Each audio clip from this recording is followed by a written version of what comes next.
ನ್ಯಾವನಯ Siddaramaiah 5 KG ಅಕ್ಕಿ ಕೊಟ್ಟಿರಬಹುದು ಅಷ್ಟೇ, ಆದ್ರೆ ಮಾಜಿ ಸಿಎಂ ವಿರುದ್ಧ ಹಳ್ಳಿ ಹಕ್ಕಿ ಗುಡುಗಿದ್ಯಾಕೆ? ಸಿದ್ದರಾಮಯ್ಯ ಅನಗತ್ಯವಾಗಿ ಹಸ್ತಕ್ಷೇಪ ಮಾಡ್ತಾ ಇದ್ದಾರೆ ಅಂತ ಆರೋಪಿಸಿದಂತಹ ಎಚ್ ವಿಶ್ವನಾಥ್ ಮಾಜಿ ಸಿಎಂ ಸಿದ್ದರಾಮಯ್ಯ ಕುರುಬ ಸಮುದಾಯದ ವಿರೋಧಿ ಅಂತ ಕಿಡಿಕಾರಿದ್ದಾರೆ. ವಿಧಾನ ಪರಿಷತ್ನ ಮಾಜಿ ಸದಸ್ಯ ಎಚ್ ವಿಶ್ವನಾಥ್ ಅವರು ಮಾಜಿ ಸಿಎಂ ವಿರುದ್ಧ ವಾಗ್ದಾಳಿಯನ್ನ ನಡೆಸಿದ್ದಾರೆ. ಸಚಿವ ಸಂಪುಟ ವಿಸ್ತರಣೆ ವಿಚಾರದಲ್ಲಿ ಸಿದ್ದರಾಮಯ್ಯ ಅನಗತ್ಯವಾಗಿ ಹಸ್ತಕ್ಷೇಪ ಮಾಡ್ತಾ ಇದ್ದಾರೆ ಅಂತ ಆರೋಪಿಸಿದಂತಹ ಎಚ್ ವಿಶ್ವನಾಥ್ ಮಾಜಿ ಸಿಎಂ ಸಿದ್ದರಾಮಯ್ಯ ಕುರುಬ ಸಮುದಾಯದ ವಿರೋಧಿ ಅಂತ ಕಿಡಿಕಾರಿದ್ದಾರೆ. ಗಾಯತ್ರಿ ಶಾಂತೇಗೌಡಗೆ ಸಿದ್ದರಾಮಯ್ಯ ಬಾಯಿಗೆ ಬಂದಂತೆ ಮಾತನಾಡಿದ್ದಾರೆ. ಏಕವಚನದಿಂದ ನಿಂದಿಸಿದ್ದಾರೆ. ಸಿದ್ದರಾಮಯ್ಯ ವಿರುದ್ಧ ಇಡೀ ಕುರುಬ ಸಮುದಾಯ ಕುಪಿತಗೊಂಡಿದೆ ಅಂತ ವಾಗ್ದಾಳಿಯನ್ನ ನಡೆಸಿದ್ರು. ಮೈಸೂರಿನ ಜಲದರ್ಶಿನಿ ಅತಿಥಿ ಗೃಹದಲ್ಲಿ ಸುದ್ದಿಗೋಷ್ಠಿಯನ್ನ ನಡೆಸಿ ಮಾತನಾಡಿರುವಂತಹ ಎಚ್ ವಿಶ್ವನಾಥ್, ಸಚಿವ ಸಂಪುಟದಲ್ಲಿ ಮೈಸೂರಿಗೆ ಸೂಕ್ತ ಸ್ಥಾನಮಾನ ಸಿಕ್ಕಿಲ್ಲ. ಯಾವುದೇ ಅನುಭವ ಇಲ್ಲದ ಮಂಗನನ್ನ ಮೈಸೂರು ಜಿಲ್ಲಾ ಉಸ್ತುವಾರಿ ಸಚಿವರನ್ನಾಗಿ ಮಾಡಿದ್ದಾರೆ. ನಮ್ಮಪ್ಪ ಮೈಸೂರು ಮಹಾರಾಜರಿಗಿಂತ ಹೆಚ್ಚು ಅಭಿವೃದ್ಧಿ ಮಾಡಿದ್ದಾರೆ ಎಂದು ಹೇಳಿದ್ದ ಮಂಗನಿಗೆ ಮೈಸೂರು ಜಿಲ್ಲೆ ಉಸ್ತುವಾರಿ ಕೊಟ್ಟಿದ್ದಾರೆ. ಇಷ್ಟೊಂದು ದೊಡ್ಡ ಜಿಲ್ಲೆಯನ್ನ ನಿಭಾಯಿಸಲು ಯತೀಂದ್ರನಿಗೆ ಸಾಧ್ಯವಿಲ್ಲ. ಸಿದ್ದರಾಮಯ್ಯ ಮೊದಲು ಪುತ್ರ ವ್ಯಾಮೋಹವನ್ನ ಬಿಡಬೇಕು. ಸಿದ್ದರಾಮಯ್ಯ ರೆಡಿಯಾಗಿದ್ದ ಮನೆಗೆ ಎಂಟ್ರಿ ಕೊಟ್ರು ಅಂತ ಮಾಜಿ ಸ್ಪೀಕರ್ ರಮೇಶ್ ಕುಮಾರ್ ಸರಿಯಾಗಿಯೇ ಹೇಳಿದ್ದಾರೆ ಅಂತ ಕಿಡಿಕಾರಿದ್ದಾರೆ.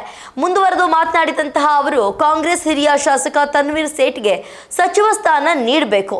ಸಚಿವ ಸಂಪುಟದಲ್ಲಿ ಸಿದ್ದರಾಮಯ್ಯ ಹಸ್ತಕ್ಷೇಪ ನಿಲ್ಲಬೇಕು. ಸಿದ್ದರಾಮಯ್ಯ ಬ್ಲಾಕ್ ಮೇಲ್ ಮಾಡುವುದನ್ನು ನಿಲ್ಲಿಸಬೇಕು. ಇದುವರೆಗೂ ಸಚಿವರಾಗಿ ಖಾತೆಗಳ ಹಂಚಿಕೆಯಾಗದಿರುವುದು ನಾಚಿಕೆಗೇಡು. ಈ ಬಗ್ಗೆ ಕಾಂಗ್ರೆಸ್ ಹೈಕಮಾಂಡ್ ಸೂಕ್ತ ನಿರ್ಧಾರ ಕೈಗೊಳ್ಳಬೇಕು ಎಂದು ಆಗ್ರಹಿಸಿದ್ದಾರೆ. ಸಿದ್ದರಾಮಯ್ಯ ದೇವರಾಜ ಅರಸುರವರ ಪಾದದ ಧೂಳಿಗೂ ಸಮನಲ್ಲ. ದೇವರಾಜ ಅರಸುಗೆ ಸಿದ್ದರಾಮಯ್ಯ ಎಂದಿಗೂ ಸರಿಸಮನಲ್ಲ.